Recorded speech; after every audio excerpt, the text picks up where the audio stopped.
Assalamualaikum warahmatullahi wabarakatuh. Perkenalkan, kami dari kelompok 3. Jadi di sini kami akan membuat video pembelajaran untuk tugas kelompok yang ke-9 dengan materi OpenCV DNN. Langsung saja di sini kita ke kode yang pertama. Di sini ada kode import keras. Ini fungsinya untuk mengimpor library keras untuk deep learning. Kemudian ada import TensorFlow ASTF, mengimpor TensorFlow dengan alias TF. Kemudian ada print keras version, ini adalah atribut string versi keras yang terinstall. Kemudian printnya adalah untuk mencetak nilai konsol. Kemudian di sini ada print TF version. Nah, di sini fungsinya dia adalah atribut string versi TensorFlow yang terinstall, dan print digunakan untuk mencetak nilai konsol. Kemudian lanjut, di sini ada model TF keras models. Nah, ini fungsinya adalah sebagai buat model CNN face recognition yang sudah dilatih sebelumnya dari file H5 atau format keras. Model ini berisi arsitektur jaringan saraf dan bobot yang sudah terlatih untuk mengenali 13 toko publik. Nah, kemudian lanjut.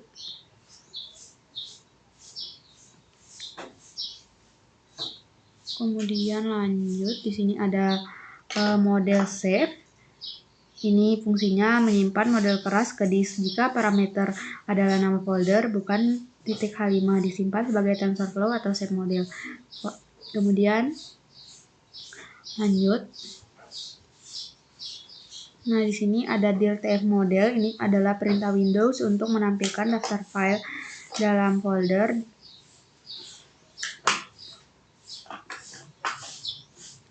Kemudian lanjut, di sini ada from TensorFlow. Nah, di sini ada from yang berfungsi untuk mengimpor fungsi spesifik dari submodul TensorFlow. Kemudian lanjut, di sini ada convert available, yaitu mengubah variabel TensorFlow trainable weight menjadi konstanta permanen dalam graf. Kemudian di sini ada TensorFlow Python Framework, adalah submodul internal TensorFlow untuk manipulasi graf manipulasi. Kemudian di sini ada importer TF shape model. Ini memuat TensorFlow shape model dari folder ke memori sebagai objek Python. Kemudian ada importer. Ini adalah variabel yang menyimpan model yang di load, nama bebas tapi importer konvensional. Jadi, kode ini memuat model yang sudah disimpan dalam format shape model menggunakan TF shape model load. Hasilnya adalah objek importer yang berisi fungsi-fungsi model beserta signature input atau outputnya. Kemudian di sini ada importer signature. Ini fungsinya untuk mengambil fungsi inferensi serving default dari model. Signature serving default adalah endpoint default yang digunakan saat model deploy berisi fungsi yang menerima input sensor dan menghasilkan output prediksi. Kemudian di sini ada fconvert. Ini fungsinya untuk mengubah semua variabel trainable dalam fungsi inferensi menjadi konstanta tetap. Kemudian ada fgraph. Ini fungsinya sebagai atribut yang mengakses objek graph TensorFlow dari fungsi f. Kemudian ada asGraphDef. Ini mengubah graph menjadi GraphDef, representasi serializable dari graph. Kemudian di sini ada GraphDef node. Ini daftar semua model node atau operasi dalam graph. Kemudian ada nname. Ini adalah nama unik setiap node atau operasi dalam graph. Kemudian ada NOP. Ini adalah jenis operasi yang dilakukan node. Jadi kode ini fungsinya ialah untuk mengkonversi fungsi inferensi menjadi GraphDef, lalu mencetak semua node-nya beserta operasi yang dilakukan. Ini berguna untuk mengetahui nama layer input dan output yang dibutuhkan saat optimasi dan inferensi. Kemudian lanjut, di sini ada from TensorFlow. Ini fungsinya untuk mengimpor submodul tools TensorFlow. Kemudian ada optimize for inference lib. Ini fungsinya adalah library untuk mengoptimalkan graf TF khusus inferensi, menghapus node dropout, regulasi, dan lain-lain. Baik, selanjutnya di sini ada f sama dengan convert variables to constants. Ini Kemudian ada grepdev sama dengan f grabs underscore grepdev. Kemudian di sini ada grepdev sama dengan optimize for inference lib. Ini untuk mengoptimalkan grepdev untuk inferensi, menghapus node training only atau drop out, batch norm training mode. Kemudian di sini ada konfi 2 dimensi. Ini nama node input model didapat dari output cell 13, node bertipe placeholder. Kemudian di sini list string nama node input, di sini parameter, kemudian outputnya itu untuk menentukan titik masuk data ke model. Kemudian di sini ada identity, ini nama node output model didapat dari output cell sebelumnya. Kemudian node output terakhir, di mana parameter di sini list string nama node output, kemudian outputnya itu untuk menentukan titik keluar hasil prediksi. Kemudian ada tf.float 32. Di sini ini adalah tipe data float 32 bit dalam format enum TensorFlow protobuf. Ini nilai integer enum untuk dt float. Kemudian di sini ada tf.io.gfile. Kemudian ini untuk membuka file untuk operasi baca atau tulis kompatibel dengan sistem file lokal dan remote. Kemudian file objek untuk menulis bitnya. Kemudian selanjutnya ada grepdev serialis. Ini untuk mengubah grepdev protobuf menjadi string bit untuk disimpan ke disk. Kemudian outputnya itu nanti bit representasi binary dari grep. Kemudian selanjutnya di sini ada inference model using OpenCV DNN. Ini yang dimana ada import OS, import CV2, kemudian import numpy asnp, import matplotlib, .pyplot asplt.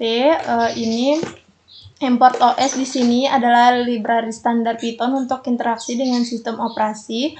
Kemudian import CV2 di sini untuk library OpenCV untuk pemrosesan gambar dan video. Kemudian import numpy asnp ini library numpy untuk operasi array dan matrik numerik. Kemudian import matplotlib, di sini ada submodel pilot matplotlib untuk visualisasi gambar dan grafik. Kemudian di sini ada CV2_version.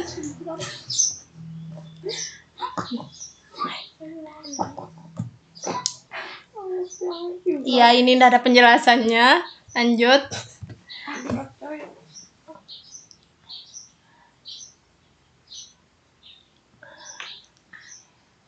Kemudian selanjutnya ada load model using OpenCV DNN, di mana di sini ada label sama dengan Ariel, Sharon, sampai Yunus.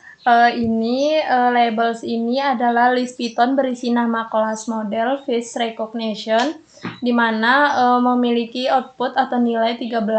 Nama label tersimpan dengan indeks 0 sampai 12. Kemudian urutan labelnya itu ada kritis, urutan harus sama persis dengan urutan kelas saat training model. Kemudian indeksnya itu output 0, argmax-nya dipetakan ke labels IDX.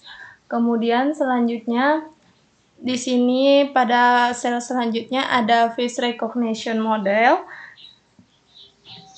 Kemudian frozen underscore grep.pb net sama dengan cv2.dnn .readnet. Ini untuk membuat model deep learning dari file autodetect format berdasarkan ekstensi. Kemudian net di sini adalah objek jaringan saraf OpenCV DNN yang berisi model terload. Kemudian di sini PB frozen di sini format TensorFlow frozen graph atau model dengan semua bobot sebagai konstanta. Kemudian selanjutnya di sini ada set backend dan target OpenCV DNN, di mana di sini ada net.set preferable backend.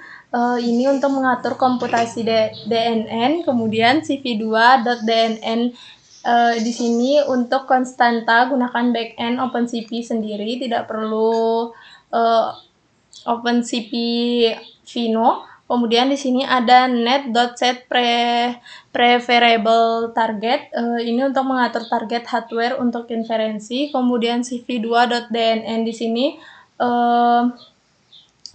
DNN_target CPU di sini konstanta atau jalankan di CPU. Kemudian ada alternatif backend atau target ini untuk outputnya. Kemudian selanjutnya di sini ada layer output sama dengan net.getUnconnectedOutLayers name. Ini untuk mengembalikan nama layer yang tidak terhubung ke layer lain output layer model. Kemudian di sini pada sel berikutnya ada layers output. Ini untuk variabel menyimpan list nama output layer digunakan di net forward. Lalu berikutnya di sini terdapat perintah dev_detect_face yang mana untuk mendefinisikan fungsi processing gambar wajah. Lalu IMG 70.2.195,78.2172 itu array slicing numpy untuk crop area gambar itu baris 70 sampai 175 dan kolom 78 sampai 172. Lalu cv2.cvtcolor itu konversi gambar BGR ke grayscale single channel. Lalu cv2.resize itu untuk mengubah ukuran gambar ke 50x50 pixel sesuai input size model CNN. Selanjutnya di sini ada perintah IMG sama dengan cv2.imread yaitu untuk membaca file gambar dari disk ke array numpy BGR. Selanjutnya detect_face itu untuk memanggil fungsi processing itu crop plus grayscale plus resize 50x50. Lalu cv2.gnn.block_from_image itu untuk mengubah gambar menjadi blok 4 dimensi tensor untuk siap masuk ke DNN. Lalu skala vektor sama dengan 1,0 itu untuk mengali nilai pixel 1,0 berarti tidak ada scaling. Lalu mean sama dengan 0,0,0 itu nilai rata-rata yang dikurangi dari setiap channel. Crop sama dengan fast berarti tidak memotong gambar setelah resize.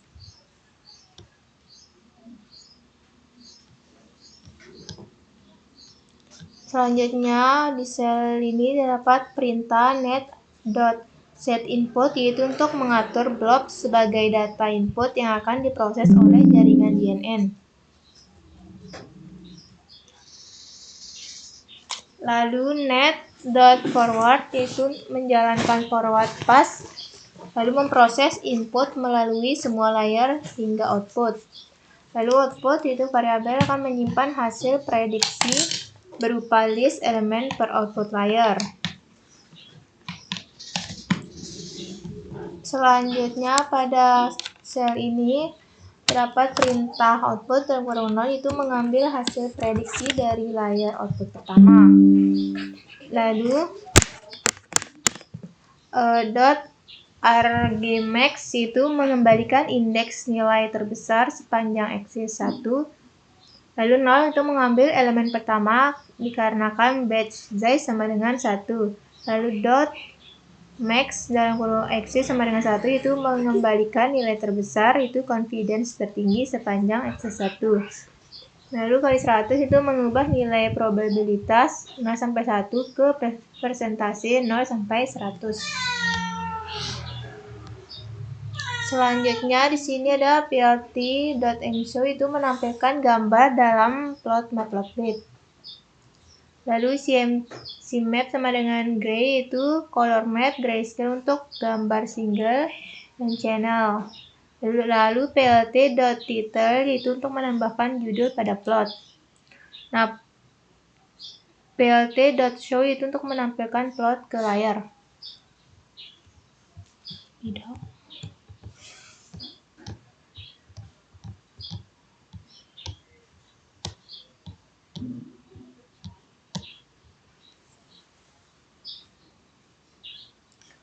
Selanjutnya di sini terdapat perintah def draw underscore pad, itu fungsi menggambar bounding box plus label pada gambar. Lalu cp2.getTextSize itu untuk mengukur ukuran teks sebelum ditulis untuk menghitung posisi background label. Selanjutnya perintah cp2.font underscore hersey underscore simplex itu konstanta font OpenCV jenis huruf sans serif standar. Lalu cp2.rectangle yaitu menggambar persegi panjang pada gambar. Selanjutnya perintah thickness sama dengan 2 itu ketebalan garis kotak bounding box. Lalu thickness sama dengan -1 itu nilai -1 berarti kotak terisi penuh.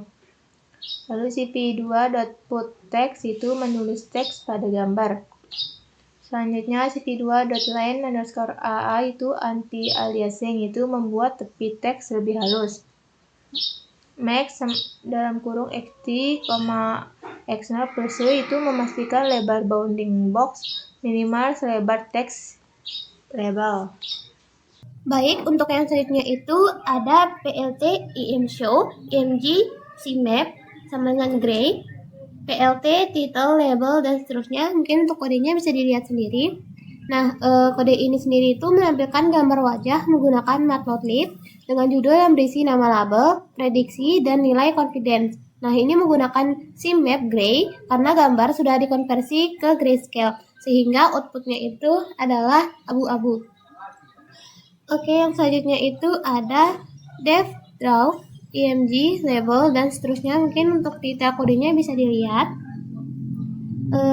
Di sini def draw pad, img label, x0, y0, xt, yt ini berfungsi untuk menggambar bounding box plus label pada gambar. Nah, kemudian cp2 get text size ini mengukur ukuran teks sebelum ditulis untuk menghitung posisi background label. Kemudian ada cp2 font hersey simplex ini berfungsi untuk konstanta font OpenCV jenis huruf sans serif standar. Kemudian cp2 rectangle ini berfungsi untuk menggambar persegi panjang pada gambar. Kemudian thickness sama dengan 2 ini adalah ketebalan garis kotak bounding box. Kemudian ada thickness -1 ini nilai -1 berarti kotak terisi penuh. Kemudian cp2 put text ini menulis teks pada gambar. Kemudian cp2 line AA ini membuat tepi teks lebih halus. Kemudian max xt xo plus w ini memastikan lebar bounding box minimal selebar dengan teks labelnya. Nah, jadi kode ini itu berfungsi untuk drawpad untuk menggambar bounding box dengan label teks di atas gambar video. Nah, fungsi ini mengukur ukuran teks, kemudian menggambar kotak batas objek, kemudian menggambar background label, kemudian menulis teks label pada atas backgroundnya. Oke, untuk yang selanjutnya ada kode ini. Mungkin untuk detailnya bisa dilihat sendiri. Nah, untuk kode ini sendiri itu yang pertama cp2 cascade classifier di sini berfungsi untuk membuat model hard cascade XML untuk deteksi objek atau wajah. Kemudian ada hard cascade frontal face default XML. Ini model cascade OpenCV deteksi dari depan. Kemudian cp2 video capture ini membuka stream video dari kamera 0 atau kamera default. Kemudian ada cap is opened, ini memeriksa apakah kamera berhasil dibuka. Kemudian cap read, ini membaca satu frame dari kamera. Kemudian face cascade detect multi scale, ini mendeteksi semua wajah dalam gambar grayscale. Kemudian ada scale faktor 1.1, ini adalah faktor pengecilan gambar per skala deteksinya. 1.1 sama dengan perkecil 10% tiap iterasinya. Nah, gray y.2y plus h, X.2X plus W, ini crop area wajah dari frame grayscale berdasarkan koordinat bounding box-nya. Kemudian if confidence lebih besar, kendala lebih besar 70, ini tuh filter hanya ditampilkan label jika confidence-nya di atas 70%. Kemudian label text R atau A, ini label default jika confidence di bawah threshold-nya. Kemudian skip to wait key ini adalah tunggu selama 10 detik untuk mengizinkan GUI diperbarui dan cek input keyboardnya. Kemudian cap release di sini melepaskan research kamera setelah selesai. Nah, jadi kode ini itu digunakan untuk deteksi wajah, kemudian load model DNN untuk pengenalan wajah, kemudian untuk membuka kamera. Selanjutnya itu untuk setiap frame-nya itu kita bisa mendeteksi semua wajah, crop tiap wajah, buat blok, kemudian menjalankan DNN, kemudian menampilkan label jika confidence-nya 70%. Nah, untuk kode selanjutnya itu ada PIP install flash. Nah, ini itu menjalankan perintah PIP flash install dari dalam Jupyter Packet Notepad. Nah, ini itu menginstal library Flash menggunakan PIP langsung dari Jupyter Notebooks-nya.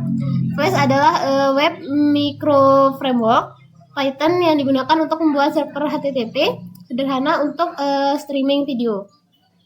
Kemudian selanjutnya itu ada kode terakhir. Ini import pandas ASPD. Ini detailnya bisa dilihat sendiri. Pada kode ini dia menyimpan daftar label, nama atau file CSV menggunakan pandas. File label CSV ini digunakan oleh aplikasi Flash 5 modular version AppPy agar dapat label tidak perlu di hardcode di dalam kode aplikasinya. Nah, ini lebih modular dan mudah diubah. Mungkin sekian penjelasan dari video tersebut. Kurang lebihnya saya mohon maaf. Wassalamualaikum warahmatullahi wabarakatuh.